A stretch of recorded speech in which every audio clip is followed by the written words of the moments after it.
Why you need actual gold and silver coins, not an ETF, the actual coinage. All right, so here it is early in the morning. Your old buddy Josh is what I do is I get up about 5:30. I start the day. I feed the dogs, say my prayers, read the Bible, do some research on the Bible, and then I usually sit there and just think for a couple minutes, and then I grab whatever book I'm reading at this time, which right now is Through a Howling Wilderness by Thomas Desjardins. Talk about the Benedict Arnold exploits going to Quebec in 1775. Benedict Arnold is brandished a traitor. Nothing could be further from the truth. Benedict Arnold was a hero, without question. So I come across this page in chapter 111, page 111, which I can read to you here. And there's hang tight, because you're going to say, why does he always go off topic? No. I'm going to read this to you. After a few days of starvation, and in Henry's case, it's John Henry, who's a 16-year-older from the frontier of Pennsylvania, who joined the Arnold expedition to go through to Quebec. 16-year-old. In Henry's case, it was a second bout in a month of starvation. The human stomach needs to be treated with care and caution.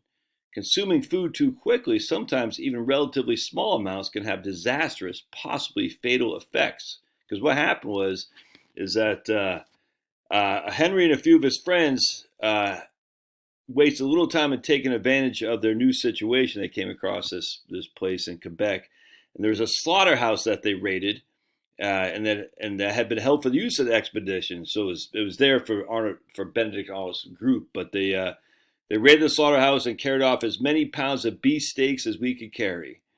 And Henry took part of the impromptu feast that followed. Within an hour, was regretting his part in it. All right, so when I was in Ranger School, and I didn't pass, just FYI, every time I have to say, because I don't want anyone saying, I don't know what they call it, like when people pretend they're Vietnam vets and they're not. I'm not. But I did go, and I went for, 3 months of torture. No other way around. I hated every minute of it, without question. But you don't eat much. It was like you eat one meal a day. You get like 3 hours sleep a night or so. I can't remember. It was a long time. It was 90. I went to class 9-90, which went 10-90, 11-90, and I think it was 12-90. When I finally said, "Aloha, Ranger School. I'm not going to be. I'm not. This isn't for me." Anyway, so what happens is we in the first phase, you don't eat. You're starving, dude. This isn't the Fort Benning phase. I don't know if it's still like this anymore. You're starving. And I got recycled. Me and this little Puerto Rican kid named Valverde, who was in my unit up in 10th Mountain Division, we both got recycled. And they give you a day off. And in that day off, you go, you can do whatever you want. You go to Columbus. So me and Valverde went to the steakhouse, like all you can eat steaks in Columbus. I don't know what it's called, some crappy steakhouse. And dude, we ate like, it was insane. And then about 20 minutes later, we're both puking. I remember we're sitting there just probably 10 minutes later, we both went to the toilet, puked, and then came back. I'll never forget that. It was funny. Actually, it's funny because the next time I got recycled, Valverde wasn't there. And I went to the Columbus. They had a minor league baseball team. So I went to go see the minor league baseball team by myself after I had been recycled for the second time. But I passed that time, but it was funny, man. Anyway, so our man John Henry, let's see. After the feast concluded, and the march resumed when he's back on the trail with old Benedict, he started a fever set in. He was soon barely able to walk. A warm night by a farmhouse fire found him no better, and before long, quote, I became, according to my feelings, most miserable of human beings, because he kept a diary of this. At noon the following day, Henry could go no farther. Dropping out of the line of march, he planted himself on a log and watched as the army passed him by. In time, a horse drew up to him. Its rider turned out to be Colonel Arnold, Benedict Arnold, who inquired as to his health.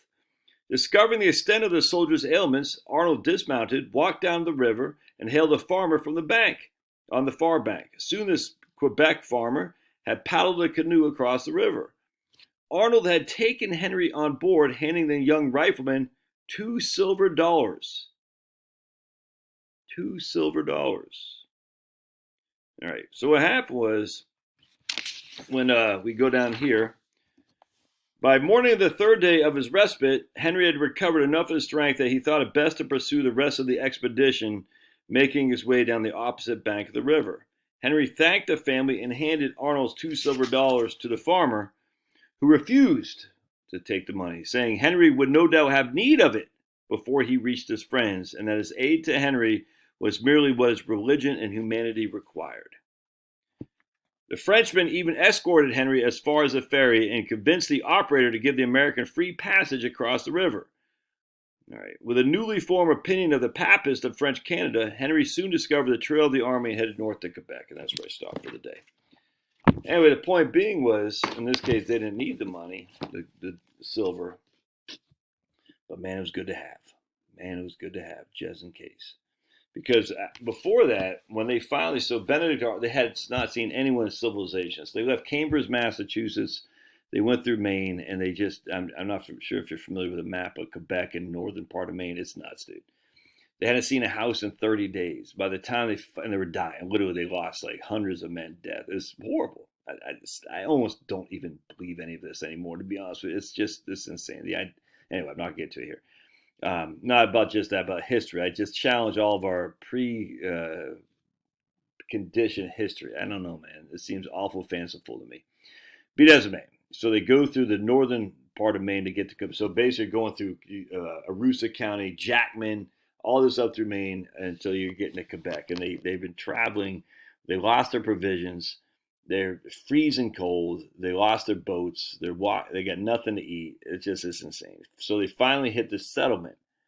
And the settlement has food. The settlement wants money because they say, look, if we give you our food, we don't have anything for the winter time because we have to worry about the winter that's coming too. This is in November now, by the way. And so the settlement was able to sell their food for what? For gold and silver. Gold and silver. Exactly. Not freaking continental dollars, not Confederate dollars, gold and silver. And I've shared this story with you before about, I think it's wise to share it again. I'll never forget, I had a client when I was at USA, a black guy from Africa. He lived in America, but he was from a native of Africa, some Western African country that the commies were invading. A commie invading force, Angola or something like that. And this guy's dad was a merchant. He did a thriving, I almost want to say textiles, but I can't remember what kind of firm it was. And of course, the commies execute all landowners and all merchants. Even though they're providing employment and whatnot, they just come in there, they expropriate whatever it is their holdings, and they put a bullet in the head of the owners and their families too. So this guy knew the commies were coming. And so what he did was he had stored tons of gold coinage. And he was able to bribe his way out of harm's way by he took a boat. He took a boat. Ultimately, that gold was able to get him to, I think he said, Venezuela, if memory serves, or maybe Cuba. I don't think it was Cuba. I think it was Venezuela. I can't remember. But anyway, he ended up in I could have sworn it was Colombia, but I can't remember. But someplace down there, I forgot where. And they're like, well, we want to go to America. And they said, well, if you want to go to America, it's going to take even more. And the dad had, the patriarch had the money, had the gold coins. Got him up to Miami. And from there, they went to New York, and he rebuilt his business. I can't remember exactly how. I think it was textiles. I could be wrong there. All with the gold coinage. Ultimately, the son took over the business, but he had moved to Florida by that point. That's when I was working with him. And he told me, he goes, man, I said, you got all this coin. Why do you keep so much? He had a lot of coinage. He goes, let me tell you my story, young Josh, or whatever it was. Like these Africans, and they're wise ways, but they're also their accents. I love talking to this guy. Let me tell you about my story. And I said, man. So we got Benedict Arnold, young John Henry, starving people fighting the French, fighting the English, and then my African client. What more do you need to know? Buy up some gold and silver, just in case. Love your thoughts. We'll see you.